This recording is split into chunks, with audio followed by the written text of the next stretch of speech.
to read Stacey's Extraordinary Words by Stacey Abrams. Stacey loved words. She loved to read and write and say them.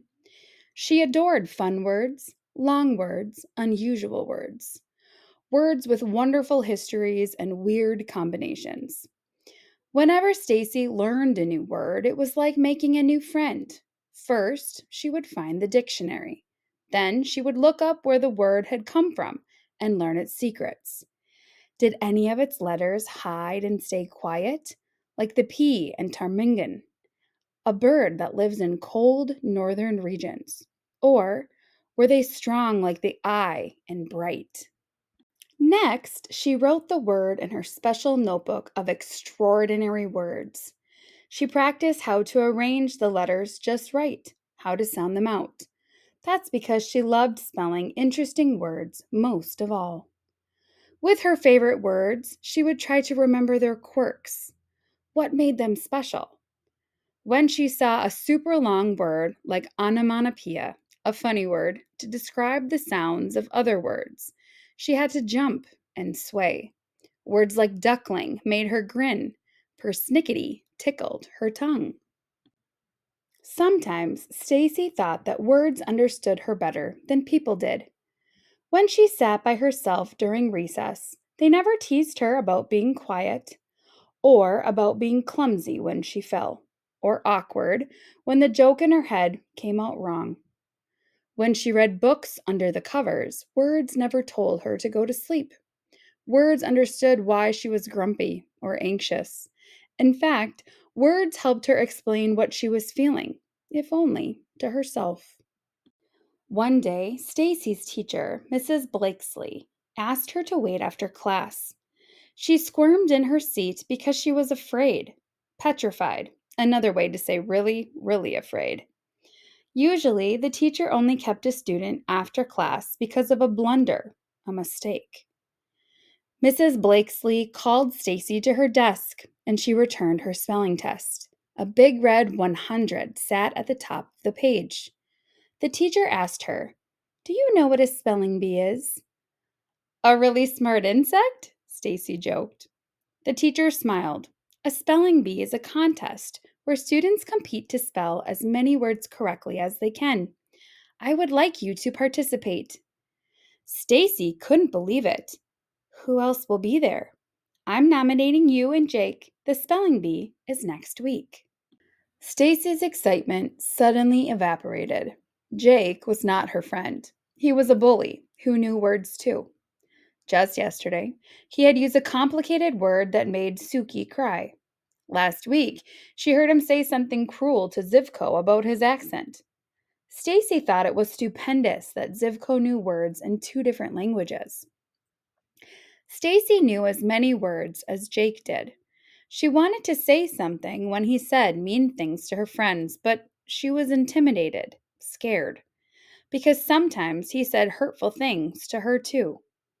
She wished she had used her clever words to help Suki or Zivko or herself by speaking up. Perhaps at this spelling bee she would be braver. At the spelling bee she would not be silent.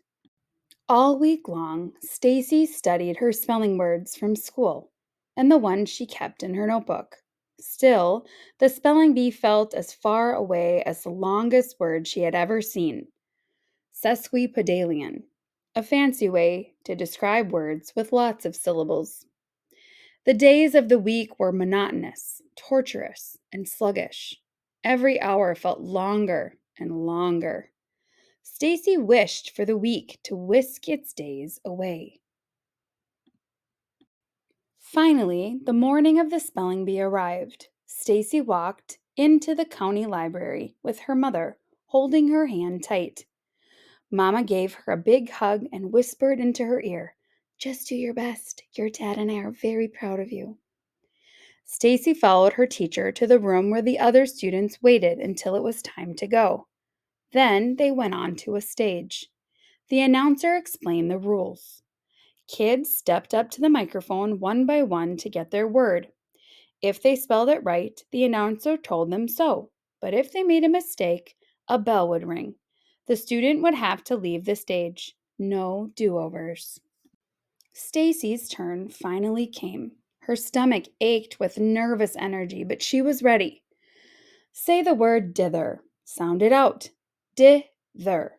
Spell it. Dither. That is correct. The announcer called on the next student and the next.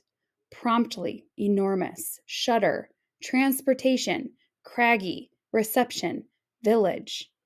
Finally, only 3 contestants remained: Stacey and Jake and a girl from another school. The girl went up to spell her word. Ding. She had spelled chocolate without the second O. We are down to our final 2 contestants, the announcer told the audience. Jake took a long time to spell accept.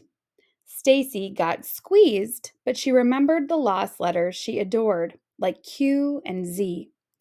Jake tackled clamoring. Stacey conquered disengage. Then Jake defeated geometry. Stacey returned to the podium ready to do battle with her next word. She repeated it. She pronounced it. She spelled it. Instantanious. Instantaneous. As she waited for the announcer, the bell dinged. I'm sorry, that is incorrect. The proper spelling is. Stacey couldn't hear the rest of what he said. Tears filled her eyes, but she stayed on stage like a good sport as Jake got his trophy and she received her second place ribbon. Everyone congratulated Jake, and so did she.